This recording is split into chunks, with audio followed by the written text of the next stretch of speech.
How many Nitros would you say you have? I definitely know I have 50 plus. An exact number, I'm not 100% sure. I stopped counting. And a lot of them, believe it or not, I still have the original transmitters for them. Yeah. All right, bro. So I'm going to leave this up to you. Take us on a tour of your Nitros. I'm just going to follow you along, and we will see what it's got. A lot of these, I don't think I even know anything about, you know? Well, I mean, I know some about, but... Because I was made aware of Yokomo after I was watching your channel itself. So that's the famous Yokomo GT4. This was a championship winning car. So this is all original. These were rated to hit 60 miles an hour with the factory Yokomo 18 engine. Also a 2-speed transmission, which for the time period, like, you know, HPIs were single speed, 0.15 FE. Really the Fortec was fast, but the Yokomo GT4 was super fast. This is painted by yours truly. Oh, you did a paint job? Yeah. That's a pretty good job, though. That's okay. All right, beautiful, brand new. Look at that chassis. I have a couple videos of these on my channel. They are really great running cars. They track straight. Look at the layout of the chassis itself. Pretty much center mounted fuel tank, center mounted battery pack. Everything has its spot. Even the servo. It's kind of like the way the Serpent and the Mugen 10 scale chassis have it set up. Yep. And these are in fact the original radial Yokomo wheels. Some of the best. Not even glued yet? Not even glued. Next up is this beautiful, super rare, orange HPI R40. Let's take a look at this one. This is the only RC from this generation of HPI that I do not have. And in fact, I think this is for sure the first time I am seeing one myself. R40. And this body was compliments of Grateful Dabs. Oh, Grateful Dabs? Sent me this body. He's a great guy. And this is another body that I wanted. I just responded to a comment from him the other day. Oh man. Was that what kind of engine is that? That's actually a Nova Rosa. Oh, it's an Nova Rosa. Yeah, I should have known by the design of that head. 2-speed, woven carbon fiber. Basically the 10 scale race formula. This one actually has a lot of binding. It feels very, very tight. Yeah, I see the drivetrain. I'm gonna have to check all of those assemblies, you know, the diffs, the belts, all of that. I mean, this was a kit, right? So it has never really been ran so far? Never. My understanding? Fuel? Yeah, nothing. It just needs some electronics, because these were, as I said, kits. Triple belt drive system. Let's take a look at that chassis. What's the chassis look like? Oh, it's beautiful. Purple anodized aluminum. It's very similar to like the Yokomos and the Kyoshos when you really look at them. Yeah. Easy access battery right there. Yep. We got the RB pipe, foam wheels. Does this have the front one-way bearing diff, or just like a regular, you know, diff in the front? Just a regular diff. Oh, just a regular diff? Okay. Nice chassis. Hopefully one day I'll be able to get one of these. But until then, we're gonna have to run yours. All right? The good thing is that I still have a lot of spare parts for this one as well. Yeah, you had a pretty good lot deal when you got one of these, I remember. Yeah, it was one complete kit and then one that was somewhat bastardized. Yeah. So. I was trying to make a deal with that guy, but like he didn't even want to tell me where he lived. So I was like, you know what? I'm done. I'm done. I got videos to record. All right, man. That's a beautiful, beautiful HPI R40 right there. Let's move on to the next. The green CUDA, as they say. This has not even been fully broken in yet. Wow. Is this the last generation of the RS43 Evo chassis? Yes, it is. With the T3.0 engine, right? Correct. Let's take a look at that chassis. Any curb rash? Yeah, it's got a little very bit. minimal. That's nothing. That's nothing. I bought HPIs with so much curb rash, I thought someone would use that as a chopping board for salad. Oh, so this was done by me, running it in the backyard. Oh, okay. So you drive all your Nitros. You're not just babysitting them. Nah. I mean, they don't get as much use as I want, but they all well, it's cold right now. We live in, like, you know, the Rust Belt of North America. The taxes go up. Our Nitro prices, well, they go down because we like good deals. This is a nice little Facebook find itself. Traxxas Jado. You only have one Jado? One Jado. I actually had another 3.3 and I had a 2.5, and I wound up getting rid of them. Yeah. Jado's a nice truck. I like them. I like them. They're pretty good. But you know what it is? They're predictable. They're just so good that what you want is like a HPI R40. You know, with like binding problems, right? Absolutely. Next up, what do we got? I got the HPI MT. RS4 edition, and this one was pretty much, you know, dialed up quite a bit. Oh yeah, I see someone spent some money on useless aluminum parts. Nice OS motor in it. Oh, the OS 18. The best engine in the world, as I always say, Ben. Didn't you get this because I told you always buy anything with an OS engine? Absolutely. I think that's what I said, right? Absolutely. And so far, have I been incorrect? Nope. Yeah, exactly. Yeah. All right, Tamiya. Dude, this I have never seen. Nitro Crusher. Nitro Crusher. Let's take a look at it. Nitro Crusher. Let me take the clips off on this one. You gotta. Yeah, that one deserves a little clipless look. I think I appreciate Nitro Crusher. Yeah, I really do wish Tamiya made more 10 scale nitros. 8 scales are great and all, but the 10 scales, the running costs are cheap. Everybody can get them. You could throw them like in your back seat. Oh yeah, the classic Tamiya plastics. Well, Tamiya chassis layout. Look at that servo linkage on that. That is some weird red servo linkage. It looks like the what is that sign for Biohazard? Looks like the Biohazard side, right? Yep. Dude, I honestly don't know anything. Oh, there's a shock in the front right there. Mm-hmm. It's a shock. Tamiya has to what are they doing that instead of sway bar? I think it had to do with impact. Something. Oh yeah, something impact. Well, we're not really doing a video on this. One day we will. Look at that exhaust header layout. Unique as well, but it seems to be pretty high flow, right? Yeah. For what it is. It definitely is. There's very minimal restriction. Yeah, really minimal. Let's take a look at the chassis. What does that look like? Oh yeah, and I see they pulled the classic 88% plastic and 25%. Well, the math doesn't add up, but basically it's mostly plastic. It's actually pretty heavy for its size. Yeah. So, yeah. I would like to hold it, but unfortunately I'm holding the camera and a light right now. Just some of the real life facts, guys, real life facts. But I'm honored to see this one day. We'll have to do a dedicated video on this. No, we definitely will. I just noticed it's got like a super interesting pipe, kind of like the Civic dual stinger pipe, and they both look open. Yeah, it's not bad. All original as well. Yeah. Not fast by any means. No, the Tamiya Nitros were never fast. In fact, even like my Terra Crusher, if you speed test it, you'll get 28 miles an hour. But it sure looks faster. It looks exactly 29 miles an hour. This one, even on camera, it looks slow. Yeah, right? These are what, single speeds? Yeah. Yeah, single speed. Sometimes one speed is all you need. But of course, when you got the Savage Octane on the top. Yep. Oh, I see. You've chosen to do the Duratrax first. That's okay. That's it. Finish off with the bottom rub. So the famous Duratrax this is the RTX 27 or the Warhead? That's a Warhead. Yeah, it says on top Warhead Evo. I had this truck when it was brand new. We don't got to take the body off or nothing. These are basically like kind of Savage clones. They're pretty good. They came with big block engines. This particular one is the Super Tiger 27. This one had 2 speeds. It also had reverse. Dual shocks. These were a little less expensive than the Savage, so pretty much what they were known for. Today, should you get one of these? You should if you can spend like very little on it. Otherwise, probably steer clear of the Duratrax brand in terms of part support and just overall, well, Duratrax situations, you know. But hey, any nitro is better than no nitro, right? Listen, at least having something that's nostalgic is pretty nice. Exactly. Well, I still own the RTX 27, so let me not badmouth it, right? All right, bro, let's put this one back. And we're gonna go to look at the nitro that everybody wants to see. The world famous, rare, and I would say most highly desirable Savage Octane. Man, this thing is a beast. How is it weight-wise compared to the regular XL? This is just a little bit heavier. It's a little heavier, yeah. Well, you have a Kyosho V1 RRR. What's a phenomenal deal I wound up getting. I remember when you got this. Well, the guy says, oh, there's an issue with the coil system, which is not cheap by any means. No. And they're like over $100 just for the coil system. And when I got home, I realized it wasn't an issue with the coil, but the actual connector. Mm-hmm. That was one of the pins popped out and it wasn't making full contact. Once I took care of that, this thing sparked right over.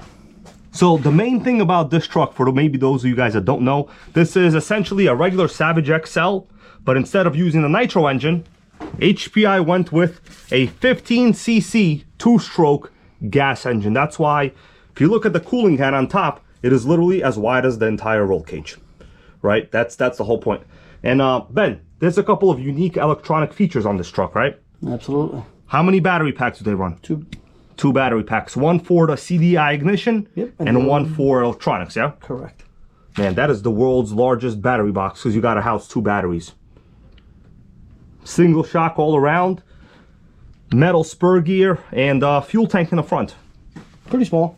Yeah, for a gas engine, pretty small, but it's a 15cc. In terms of carbs, what do they use? Like the regular the regular Walbro carbs? Just a regular Walbro carb. Yeah. So no crazy maintenance, nothing crazy, right? Nope. I wound up replacing the carb on this. The linkage on the side was actually bent, preventing the carb from actually opening all the way. Oh, I see. And if you were jamming on the brakes, it would actually get stuck. So. Man, this is also something that I think HPI definitely should re-release if they ever do. Most people wound up not buying this because they were like, I think $300 more than the regular Nitro XL. Wow. And on paper, they look the same, right? Like 3-speed, same size, same everything. But back then, the gas engines really kind of, they were a rich man's hobby, right? Back then you had like the Baja, and Rovan was kind of just really coming out. Rovan quality back then was also pretty bad. So, you know, I don't blame people for not buying them. But unfortunately, since people didn't buy them, now you don't have many of them on the used market. And overall, I think this actually had very little runtime on it. Yeah, it looks very clean. Most likely because the prior owner couldn't start it. Oh. Let's face it. I noticed that transmission, the spur gear is offset. It's like almost sticking out of the case. Yep. Right? Not like the regular XL model. Nope, definitely not. Interesting design. Well, this is also another channel favorite. I'm going to put this on my short list of models to get. And it's actually considerably very easy to work on. With the exception of there's a sensor that goes on the flywheel. That's a bit of a nightmare. That's a timing sensor. These engines run differently than regular like modern gas engines, right? For RCs. Because they don't even have your conventional coil pack either. Yeah, it's completely different. Yeah. So if you have a problem with like the sensors on the bottom of the crank there, oh my god, it's going to be a problem. What this uses as far as a coil itself, it's about $140. Oh my god. I was actually able to find one, and I bought that just to have it on handy, and I actually did pick up the timing sensor. And you go to a hobby store that actually likes Nitro. Absolutely. Exactly. That's where we should all be going. My nice Kyosho F10. This one I have never seen in real life. It's got a nice little OS motor in it too. Oh yeah, that's the OS 15. Yep. Boom, I think, right? So 10 scale F1 chassis. Yes, sir. Single speed, pretty regular, but like, you know, F1 style cars, I don't think they really took off. Amazing idle with this motor. OS engine idle. The best in the world. Rear exhaust keeps the chassis clean. Yep. The original body was actually white and it was all mangled, and I found this body in the UK. And wow. I sent it over. Nice, nice. Maybe I'll get one day, but very few of these come around, very few. And very hard to come across, that's for sure. That looks like a Revo under that. Oh yeah, this is the one I got from you about 2 years ago. Oh, I remember that one. That's the one we did Nitro Gang Live at the RC track. Correct. I remember after I got it from you, I didn't run it for maybe about 6 or 7 months. Does the reverse work on that one? Did that one have the... No, okay. everything works on this one. All right, next up. We have the Kyosho F1. This is the big 8 scale model. This is the super rare one. This is considered a 7 scale. Wow. 7 scale, yeah. These were the ones that were like, what, $1,400 brand new? Brand new, they were about $1,400. Holy moly. Now, I know these models have like a unique exhaust system that's routed, I think, either through the rear, right? Yep. Oh, yeah. Rear exhaust right there on the bottom. Here. Yeah. Oh, I see. Pretty much a proprietary, highly restricting pipe, but that's okay. Very slow. Yeah, very slow. These are not fast. These are what, 0.21s? Mm-hmm. Yeah, 0.21. Very underrated motor for this. Yeah. Well, Kyosho never really did put in the world's best engines into anything, right? Like, let's face it. Even on the Kyosho Inferno, what is the MP10, like the racer buggy? That's like $100. Those are like just regular engines. Yep. Just regular 0.21s. Nothing fantastic. All right. I think they dedicated more time on suspension and everything else. Yeah, their suspension is pretty intricate. I will admit that. This is Next up, 40-year-old Kyosho this is Wildcat. Your oldest Nitro. Absolutely. Needs a lot of TLC, but. Yeah, we're gonna have to devote another video to this. Yep. One day. So this is the 2-wheel drive model. Yep. Absolutely. And how do you normally start this? With like a airplane style spinner start, right? Just so people know. Yeah, so you basically have this rubber grommet in the front. It spins a part that is directly connected And Right there's there, a lot that's of how people far that it's actually up. use a string and actually. Yeah, I've seen the string. Nice. Next up, you have This is a team associated with a .21. the original MGC 21. This one, I know a lot of people thought it only has the .21. This is actually the Pro 28 in this one. This is the one from my video. Correct. The special one. Yep. This one here is actually a. I could see it's a Savage by the TVP chassis. When I see a TV, oh my God, you lift the body and you get another body. Sickening storage space. It's an SS. Yeah, very rare model. This is a beautiful one right here. This is the Kyosho GT3. That's the kit one. No, this one actually was the ready to run. Oh, This one here. GT2 you mean? GT2. I'm GT2, sorry. yeah. The GT3 was the kit one. Yep. The one where they took away the engine, they took away the body, and they charge you more money. Absolutely. Sickening math over there. And I have my HPI WR8. Yep. Never been out of the box. Hasn't been seen fuel. Yeah, those are great cars. Took me forever to find it. Everyone says you need a 2-speed, but you know, you just gotta be happy. You gotta be happy with single speed is all you need. They will hit 40. Yep. You know, 40 is not too shabby. Nice Kyosho. Vintage Stadium Kyosho. Force. Yeah, regular 10 scale. Super weird Kyosho bodies. They like to do that kind of stuff. I was lucky enough to actually be able to find a pull yeah. start for it. Those are unique full starter systems too. A couple of bodies over here, but this is a TC3. That was the ready to run edition. Oh, that's a nice one with the factory team pipe, it looks like. Yep. Beautiful. All original. My Thunder Tiger fit scale motorcycle. And of course I have my nice little crawler. Yeah, we fired that one up on the channel. Yes, we did. HPI Savage X. This is an XL. All original. Beautiful. DBXL right here, which is the... Yeah, we drove this one. Yep. I remember this is the one we drove. Yep. That one's got the ESP modified engine. Dude, tell us about this giant blue car that I am having to walk around all the time. It's like in my way. This was actually a gift from my fiance. Actually, multiple of these are. She bought me the Baja.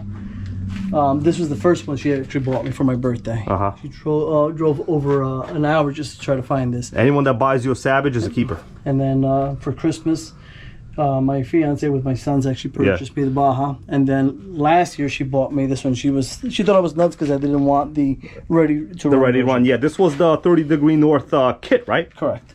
So she got this one for a pretty good deal. I wound up putting the 36cc in, but inside of this box I actually have 38cc billet motor. Oh, I remember you were getting that. The high-end one. Yeah, this is basically a low C 5T. You could say clone, but like substantially cheaper and more, well, the RTR is better equipped. I think this is actually better than the low C5T because I had a low C5T. Yeah, oh, I remember that one. And you sold that one a while back. Then I've got Sickening. Next up. Traxxas Fortec. Oh, it's the Fortec squad. How'd you like my Fortec the other day? I love it looked like it was in the Rust Belt of Michigan. Yep, it's okay. Except the engine. The engine was in like heaven or something. This one definitely has an issue with the one-way bearing. Yeah. On here, but it's actually pretty clean. That body is nice. I like it. Custom. Yeah, it looks really good. I'm looking at the yellow on like the camera right now. I think it's like the best looking yellow I've ever seen. And the green too in the front. Wow. With the foil wrap. Yeah. Oh, that's what that is. That's exactly I was what wondering it's how you got that green. It's a foil wrap. It was actually done to mimic an actual race car. Wow. No wonder it looks really epic. Sickening. So this is gorgeous. And then I have a Kyosho FW06 right over here. Another one with the Camaro body. Unfortunately, Kyosho has killed that one so far. Yep. This is a great chassis too. And they were inexpensive. Absolutely. These were like ready to run, like $350. Yep. Like actually, brand new. They handle it was a very great deal. well. Yeah. They actually run very well too. So I like that. Then I've got the good. It looks like the entire industry has like an agenda against the 10 scale Nitro segment. They keep cutting them, killing them, but we keep buying them, right? It's okay. With us, you can't kill them. No, you can't. We bring them back to life if they're dead. All right. Now this is everyone's favorite Schumacher with the stamped metal chassis. I actually have a brand new chassis. Yeah. On here, and this one's got the. I think this is one of the only few Nitros that don't use aluminum as a chassis material. That's actual metal. Yep. Definitely likes to rust. That's for very sure. yellow. And this is a 3-speed actually, model. Yes, sir. And this is the HPI body that I was able to find. So the MT2 body fits perfect, and they still sell these. Yes, they do. Yes, great chassis. Yeah. One. I have one of these that I put together from like 2 different dead ones, and so far I haven't really gotten the third gear to shift. but it's still there. Is I it love because it doesn't shift, or is it dude, because it's you too just don't scary. have- It's too scary when you hit second gear. You just don't that have thing the is space that for it, that, right? that thing is scary. Oh, what's that? Another RS4. Oh, RS4, we love those. And then this one actually has a OS motor. Cheap eBay body. Oh wow, that's the classic OS 18TZ. I love those engines. Can't go wrong with the RS4. No, definitely can't. They're pretty easy to work on. I will say, well, maybe that's just me because like I've done it so many times. It really is. It's probably just me. I think it seems a little more intricate than what it Yeah, really is. yeah. But everything that you may have to service is easily accessible, that's Yeah. for sure. The most important part is that the rear brakes don't bind. I've had that happen sometimes because the parts just like swell up over time. Yep. Also, the body posts are kind of hard to find. They break off almost half the time. See this? This came off. So I know eBay does sell like these aluminum body posts, but they're pretty cheap. But I've never seen the eBay aluminum body posts for the rear. Now yours look like somebody cut them. They definitely cut them way too short. But that's what people did back then. They used to cut them to trim to the body. But if I'm not mistaken, I still have some R40 body posts, which I might be able to use on this one. The other day, somebody told me in a video, you know, you have a 3D printer now. How come you don't print them? It's not that easy. No. You need the files. If they don't already exist, you need to like design it in like, you know, computer aided design software, which is pretty much proprietary. You need to be an engineer, basically. You need the time, and you need to be okay with mistakes and running through a lot of the filament. Exactly. But both of us got 3D printers, so we both gotta put a little you know, green light on that, so to say. A rare 8-scale Mugen pan car.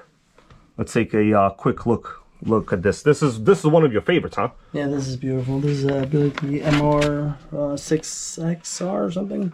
MX6R. Yeah, Mugen had some weird naming strategies. I don't even know what they are. Let's take a look on the inside.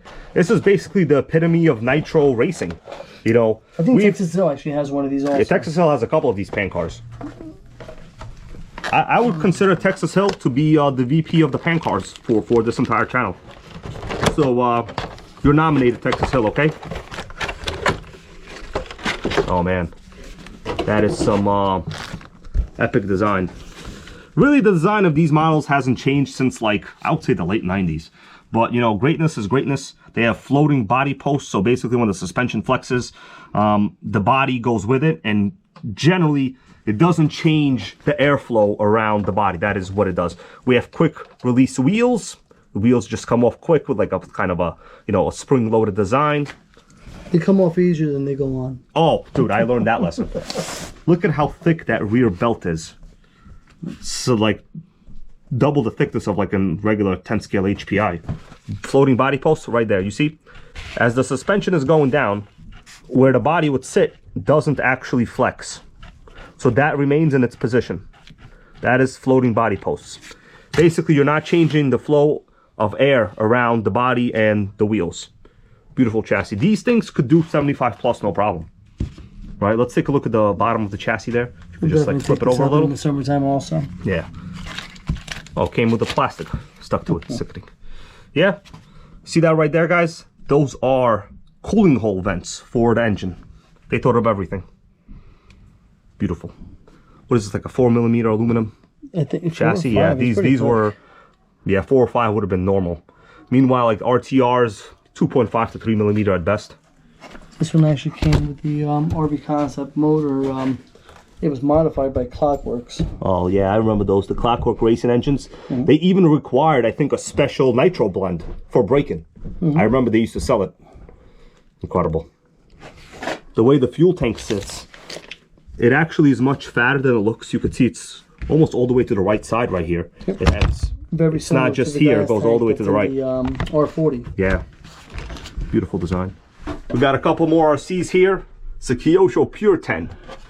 Now, by Pure 10, what do they mean? Pure 1/10 scale greatness? This is actually very popular. Mean. Yeah, very popular. It's very beautiful. I rarely see these come up for sale. It's a 10 scale nitro touring car. 2-speed as well. The formula, they got it right. Now, next to it, you got a car that most people don't even know exists, right? This was a kit, the RJ Speed. It's just an electric dragster. I have the nitro model of this. Yep. That I got to build. I got this one dirt cheap. Yeah. Let's go down the shelves. T-maxx is never, I've had for the past 2 years, never seen fuel either. We all have a T-maxx like that. We have the basher, and then we have the one that we like to think about at night, you know? Absolutely. Okay, what is this? This is Triple XNT. a famous RC right here. Oh, this is the one with the graphite. That's super famous then. Not the ready to run model, right? This is actually ready to run. Oh, so somebody probably put the graphite parts on it, you think? Even with the graphite. I have an RTR. Yep, and it tells you RTR on the back ends of them. Those look like titanium turnbuckles. The front was definitely swapped out. And This so one, was the this one rear. looks titanium for sure. I think. Well, these are really nice cars, but let's see what else we got. I mean, you know, we don't have This to one still review needs this one to right get. now. This one still needs to That get. needs a little work, so the viewers will see it later. We'll just go a little down. This is an old MT, and I wound up replacing. Oh, the with the motor. bullet body, I see. Yep. And I did the G 3.0 motor in it. Beautiful. Man, we're lucky they still sell T3.0. those engines. Yeah, T3.0. We're lucky. So, this one I like, and then of course I've got the infamous Slash. Right. Now, what I do want to see is this giant ass boat with the Top OS speed. engine. It's called the Top Speed. Aquacraft. Back when Aquacraft was making nitro boats. The good days. This is a pretty big boat. This is like a yard. This is actually very cheap. Yeah. It's like $200. They were cheap, brand new. Yeah. But they didn't come with an engine. They didn't come with an engine. You needed the electronics and the engine. How much was this engine? Like $750, right? It's about $700. Yeah.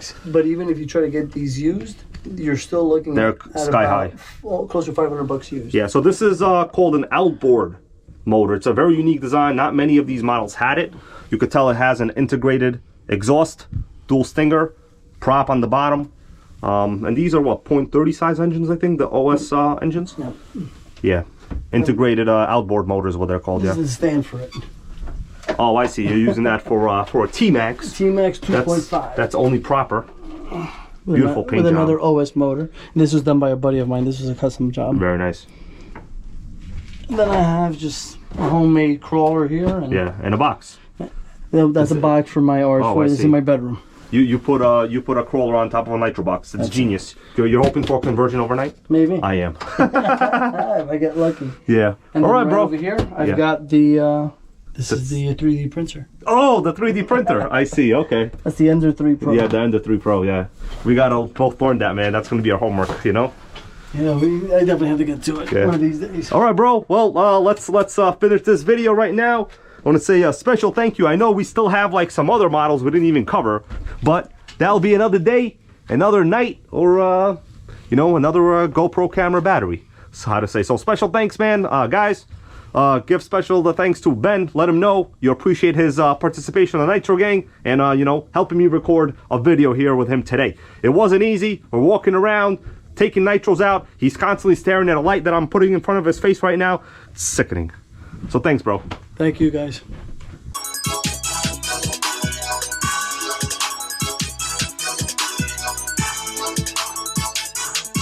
Nitro World Order. Nitro World Order.